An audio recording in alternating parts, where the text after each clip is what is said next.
Very good morning everyone. I am Ravindra Kumar from our Climax Education Hub. Most welcome in our Climax Education Hub. मैं अभी तक class 10th का mathematics का polynomial chapter के series को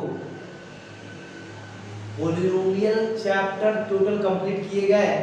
इसके बाद जो है रियल नंबर और इसके बाद pair of linear equation two variable. तो अब हम pair of linear equation two variable के पार्ट्स 5 तक पहुंच चुके हैं। इसके लगातार सीरीज इसके एक एक कंसेप्ट को बताया जा रहे हैं। पहले ये बता दे रहे हैं कि pair of linear equation two variable के पार्ट 6 में पहले कंसेप्ट बताए जाएंगे। इसके बाद इस इक्वेशन को देखेंगे।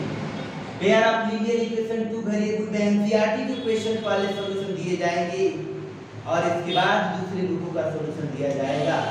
लेकिन कंसेप्ट सारे बुकों का यहीं पर प्राप्त हो जाएगा, इसीलिए कंसेप्ट को ध्यान में रखिए और क्वेश्चन किसी भी बुक का बना सकते हैं।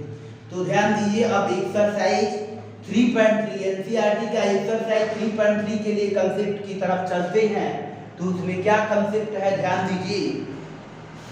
इसमें ये कंसेप्ट है कि अब सॉल्यूशन प्राप्त करना है अलजेब्रिकली मेथड। अलजेब्रिक मेथड का जो है 3 मेथड बताया गया था, यानी pair of linear equation two variable को सॉल्यूशन का दो प्रकार से सॉल्व कर सकते हैं, अलजेब्रिकली और ग्राफिकली।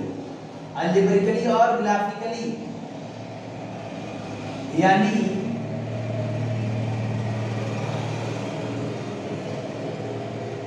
अलजेब्रिक मेथड और ग्राफिकल मेथड। दूसरा ग्राफिकल मेथड। ग्राफिकल मेथड दो मेथड है, अलजेब्रिक मेथड और graphical method.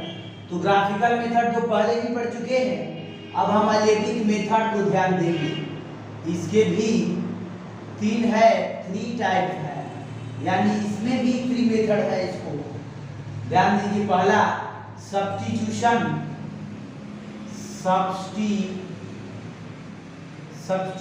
Method, method of substitution, और इसके बाद मेथड ऑफ एलिमिनेशन,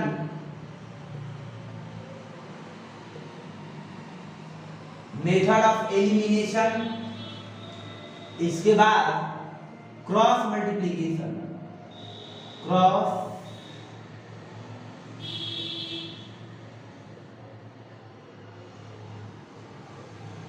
देखिए सब्स्टिट्यूशन मेथड, एलिमिनेशन और क्रॉस मल्टीप्लिकेशन। अलजेब्रिक मेथड के 3 method, substitution method, elimination method, cross multiplication method. अब हम सब्स्टिट्यूशन मेथड की तरफ पहले एक जो एक्सरसाइज सब्स्टिट्यूशन पर है, इसके बाद एलिमिनेशन पर आएगा, इसके बाद क्रॉस मल्टीप्लिकेशन पर आएगा। तो पहले मेथड ऑफ सब्स्टिट्यूशन पर हम चलते हैं। सब्स्टिट्यूशन का मतलब है सब्स्टिट्यूट करना, प्रतिस्थापन, एक का वैल्यू निकाल कर दूसरे में रखना। तब हम मेथड ऑफ सब्स्टिट्यूशन पर चलते हैं। तो ध्यान दीजिए मेथड ऑफ सब्स्टिट्यूशन में क्या होगा। मेथड ऑफ सब्स्टिट्यूशन में ये होगा कि एक वैल्यू ये दिए गए, यानी पहले लीनियर इक्वेशन टू वेरिएबल का स्टैंडर्ड फॉर्म देख लिए। जैसे कि एक दिया गया x + y = 14 और x - y = 4। ये लीनियर इक्वेशन टू वेरिएबल के 2 इक्वेशन दिए गए हैं, मेथड ऑफ सब्स्टिट्यूशन से सॉल्व करना है। तो हम क्या करेंगे, इसमें वेरिएबल जो x और y हैं, किसी एक में से एक का वैल्यू निकालेंगे। किसी भी एक इक्वेशन में से किसी एक का वैल्यू निकाल कर दूसरे में पुट अप कर देंगे। ये क्लियर समझ में आ रहा होगा। जैसे हम इक्वेशन सेकंड लिए, तो इसमें हम ले लिए y का वैल्यू, x का वैल्यू लेना चाह रहे हैं। तो इक्वेशन सेकंड में ये हो जाएगा इधर y i + 4, यानी x - y = 4, x = y + 4। अब x का वैल्यू जो आया, अब इसको इस जिससे निकाले हैं उस इक्वेशन में कभी नहीं रखेंगे। जिस इक्वेशन से निकाले हैं x का वैल्यू इसमें कभी नहीं रखेंगे। अब इसका x का जो वैल्यू है, अब इसका x का वैल्यू आया है दूसरे इक्वेशन में रखेंगे। यानी क्या करेंगे, पुटिंग, यानी इसी को सब्स्टिट्यूट कहा जाता है। Substitute the value of a in equation first, या putting the value of x in equation first में हम रखेंगे x का वैल्यू। तो x plus y equal to 14 दिए गए हैं, तो x के स्थान पर हम क्या रखेंगे, y प्लस 4, ये है y इक्वल टू 4, y और y 2y हो गए, ये 4, ये 14, 2y 14 में से 4 गया 10, 2 से काट लेंगे 5, तो y इक्वल टू 5 प्राप्त हो गया। अब यानी एक जो है वेरिएबल का वैल्यू प्राप्त हो गया, दूसरे वेरिएबल का वैल्यू निकालना है। हम क्या काम करेंगे कि जो y का वैल्यू है अब हम किसी एक इक्वेशन में रख सकते हैं। जब किसी एक वेरिएबल का वैल्यू आ गया तब हम किसी एक इक्वेशन में y का वैल्यू रखकर हम निकाल सकते हैं। तो फिर क्या करेंगे, आगे अगेन, यानी putting the value of y in equation second में ही रख लेते हैं। तो सेकेंड में x minus y equal to 4 है, तो y का वैल्यू हम क्या रखते हैं, 5 सर। तो x इक्वल टू इधर जाएगा तो x इक्वल टू 9 प्राप्त होगा, यानी x का वैल्यू 9, y का वैल्यू 5। इस प्रकार से हम मेथड ऑफ सब्स्टिट्यूशन का यूज करते हुए हम सॉल्व करेंगे, यानी एक का वैल्यू निकालकर दूसरे में पुट अप करेंगे, सिंपलीफाई करेंगे। यही मेथड ऑफ सब्स्टिट्यूशन है। तो ध्यान दीजिए, एग्जाम में कभी क्वेश्चन नहीं कहेगा कि मेथड ऑफ सब्स्टिट्यूशन से बनाइए या मेथड ऑफ एलिमिनेशन से, मेथड ऑफ क्रॉस मल्टीप्लिकेशन से। तीनों मेथड यदि जान जाए तो किसी भी मेथड से आप बना सकते हैं। तो निश्चित रूप में समझ में आ गया होगा कि मेथड ऑफ सब्स्टिट्यूशन क्या होता है। तो मेथड ऑफ सब्स्टिट्यूशन से आप आराम से बना सकते हैं। इसके बाद हम आगे की तरफ चलते हैं। यही आप एनसीईआरटी के बुक में क्वेश्चन एक्सरसाइज 3.3, एक्सरसाइज जो है 3.3, एक्सरसाइज 3.3 में क्वेश्चन नंबर 1 की तरफ चलते हैं। क्वेश्चन नंबर 1 में क्वेश्चन नंबर 1 का फर्स्ट यही है, तो निश्चित रूप से हम सिंपलीफाई कर लेंगे। ऐसा कोई भी होगा जो वेरिएबल, तो एक को कर दूसरा निकाल सकते हैं। इस प्रकार से एक जो हम और लेते हैं, इसमें क्वेश्चन नंबर 1 में 1 से लेकर 6 क्वेश्चन दिया गया है। क्वेश्चन नंबर 1 में 1 to 6 दिए गए हैं, 1 हो चुका है। अब हम क्वेश्चन नंबर 5 को देख लेते हैं, इसके बाद हम आगे की तरफ भी बढ़ेंगे। क्वेश्चन नंबर 1 के 5 को देखेंगे।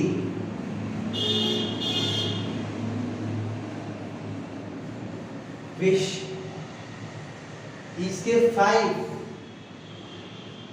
यानी ये दिए गए हैं √2x, ये √3y, फिर इसके बाद 0, ये जो है √3x minus √8y equal to 0। इस प्रकार से दिए गए, इसमें से भी हम एक का वैल्यू निकालेंगे, दूसरे में सब्स्टिट्यूट करेंगे। तो हम क्या करेंगे, ये इक्वेशन फर्स्ट, ये इक्वेशन सेकेंड। तो हम फर्स्ट इक्वेशन को लेते हैं, √2x plus √3y equal to 0।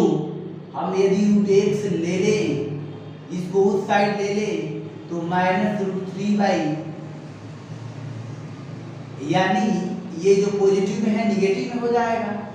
यदि हम x का वैल्यू चाहें तो minus √3y minus root 3 by root 2 ये y हो जाएगा। ये तो क्लियर समझ में आ रहा है।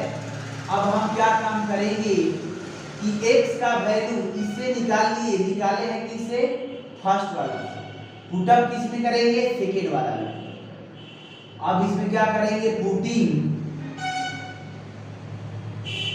Putting the value of x in equation second, क्योंकि फर्स्ट से हम x का वैल्यू निकाले हैं, इसमें हम x का वैल्यू सेकेंड में पुटअप करेंगे तो ये सेकेंड रूट 3 x का वैल्यू ये हो जाएगा root 3 by root 2 into y. x के स्थान पर पुटअप किए, ये रूट 8y है इक्वल टू 0। क्लियर समझ में आ रहा होगा।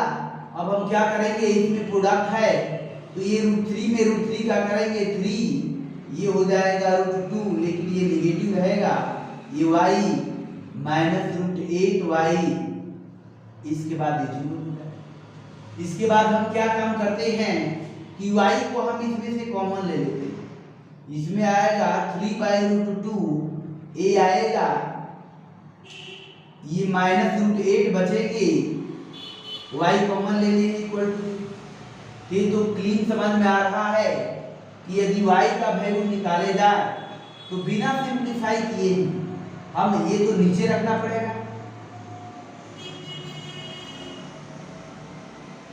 तो ये 0 में किसी भी से डिवाइड करेंगे 0 आता है, इसको आगे सिंप्लीफाई करने की कोई जरूरत नहीं है।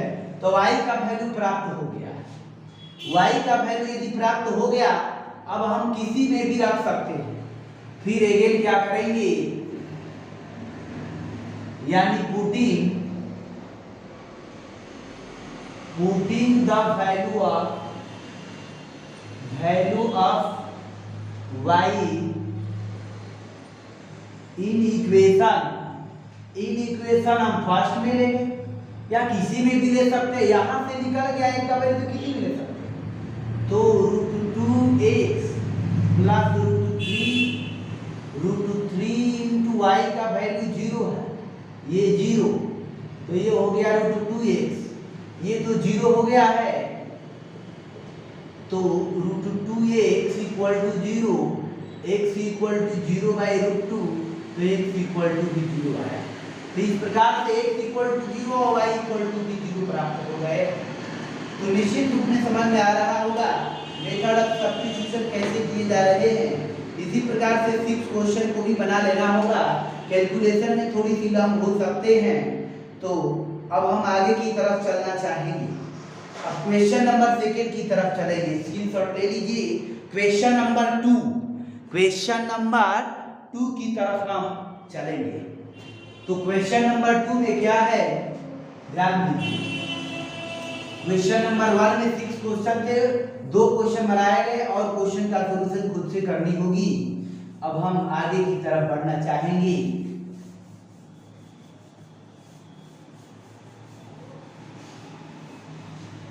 एक्सरसाइज 3.3 एनसीईआरटी का क्वेश्चन नंबर 2। क्वेश्चन नंबर 2 है कि solve 2x plus 3y equal to 11 and 2x minus 4y equal to minus 24। इसको सॉल्व करना है and hence find the value of m, और m का वैल्यू निकालना है where y equal to mx plus 3 है, m का वैल्यू निकालना है। तो इसका मतलब m का वैल्यू तभी निकल सकता है जब x और y का वैल्यू मालूम हो। तो इसको सिंपलीफाई कर हम x का वैल्यू निकाल लेंगे, x या y का। इसके बाद हम आगे की तरफ कैलकुलेशन करेंगे।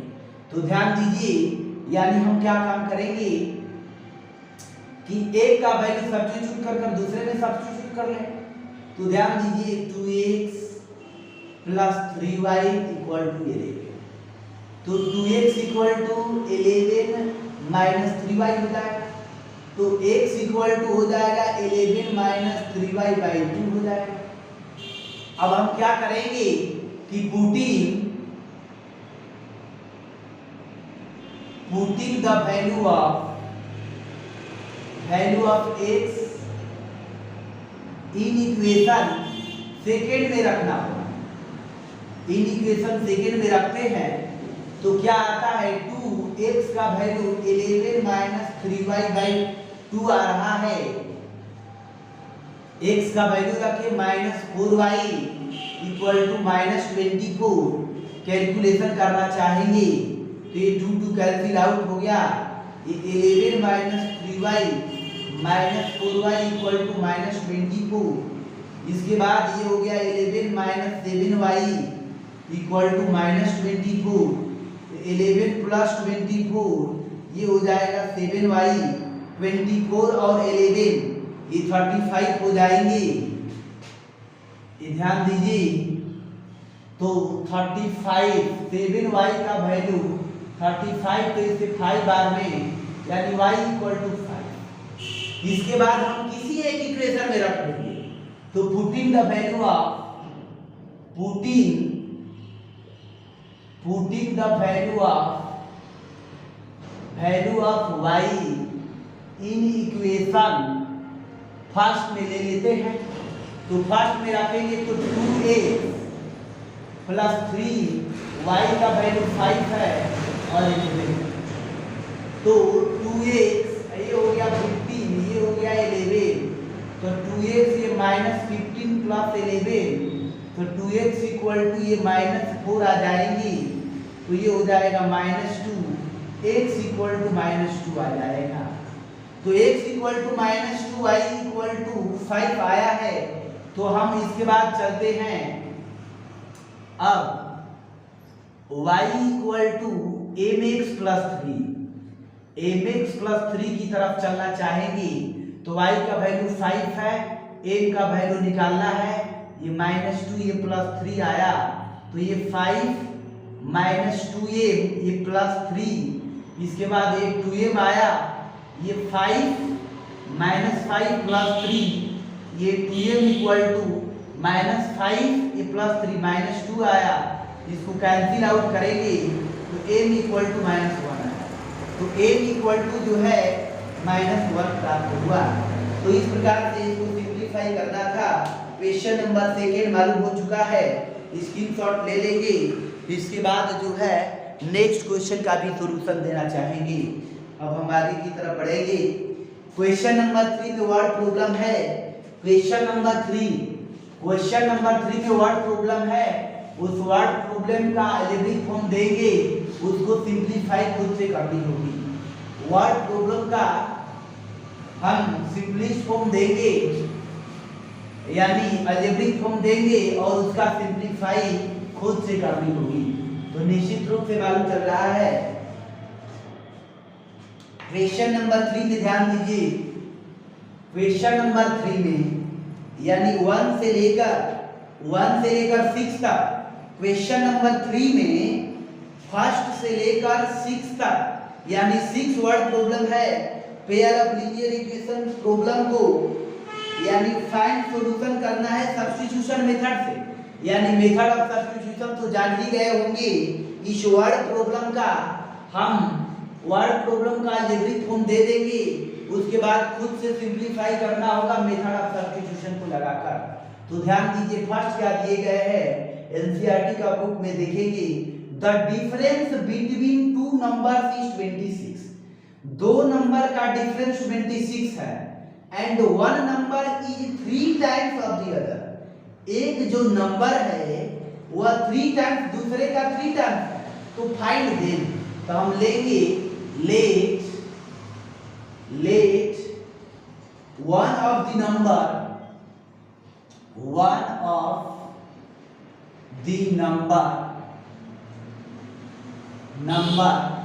be x and other y be y। दूसरा y मान लिए एक x। अकॉर्डिंग टू क्वेश्चंस इसका डिफरेंस कहा। तो डिफरेंस कहा है, कंडीशन फर्स्ट में लेते हैं। कंडीशन फर्स्ट यानी x - y = 26 ये इक्वेशन है। यानी x जो है हम मान ले कि ये बड़ा नंबर है दूसरा, तभी तो डिफरेंशिएट 6 है।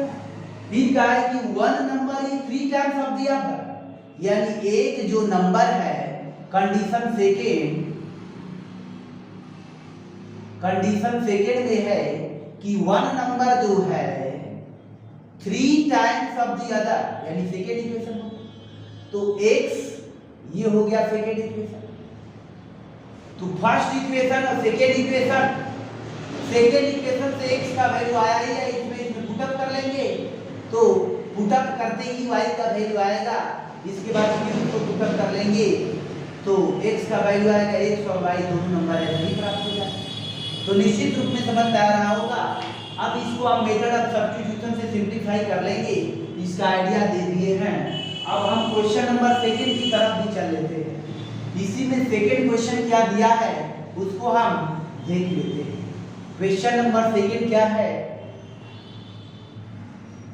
सेकंड में ये दिए गए हैं कि the larger of to supplementary का मतलब मालूम होना चाहिए कि दो एंगल का सम जो है 180 होगा। वैसे दो एंगल जिसका सम 180 सप्लीमेंट्री होंगे। एक्सीड्स का मतलब ज्यादा। The smaller by 18 degree find them. तो इसमें हम क्या करेंगे, let one of the supplementary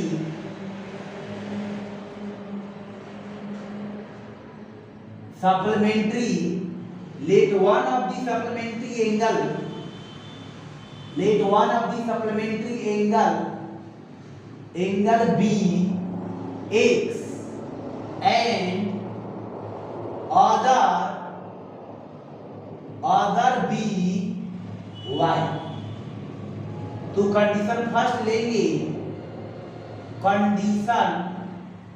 condition first लेते हैं, x plus y equal to 180 होगा। ये इक्वेशन फर्स्ट हो गया, सप्लीमेंट्री का मतलब 180। फिर दूसरा कह रहा है कंडीशन सेकेंड, इसमें ये कह रहा है कि एक्सीड्स का मतलब ज्यादा, उसमें जो बड़ा है छोटा से 18 ज्यादा। यदि हम मान लें कि x बड़ा है y से, तो जो बड़ा नंबर है वह छोटे नंबर से 18 ज्यादा है। इसका मतलब छोटे नंबर पे 18 ऐड करेंगे तब बड़े वाला का इक्वल होगा। ये सेकेंड इक्वेशन हो गया। फर्स्ट इक्वेशन सेकेंड इक्वेशन को हम मेथड ऑफ सब्स्टिट्यूशन का यूज करते हुए सिंपलीफाई कर देंगे। इसमें x का वैल्यू निकला है, इसमें पुटअप कर देंगे। Putting the value of x in equation first, simplify करेंगे तो y का वैल्यू आएगा। इसके बाद किसी एक में रख देंगे तो x का भी आएगा। तो इस प्रकार से सिंपलीफाई करेंगे। अगले क्वेश्चन का सॉल्यूशन नेक्स्ट वीडियो में प्रोवाइडेड कराना संभव हो पाएगा। तो अब हम यहीं पर फिनिश करते हैं। तो टेक केयर। तो 3 में 6 क्वेश्चन है, आगे सॉल्यूशन दिए जाएंगे। तो रेगुलर बेसिस पर वीडियो देखते जाए। तो आप अपना ध्यान रखें। That's all, take care.